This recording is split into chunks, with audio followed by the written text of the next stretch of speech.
ক্রীড়া আহ্বায়কদের কাছে অনুরোধ জানাচ্ছি সম্মাননীয় চক্রস্তরীয় পতাকা যেগুলো রয়েছে সেগুলো এই মতো উত্তোলিত হবে। একটা অসাধারণ মুহূর্ত আমরা অপেক্ষা করছিলাম, এই অসাধারণ জাঁকজমকপূর্ণ একাধারে বঙ্গোপসাগর পতাকা উত্তোলিত করছেন সম্মানিত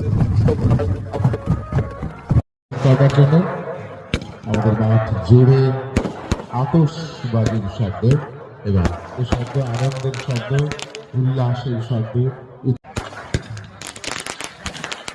সম্মানীয় অতিথি যারা রয়েছেন আমরা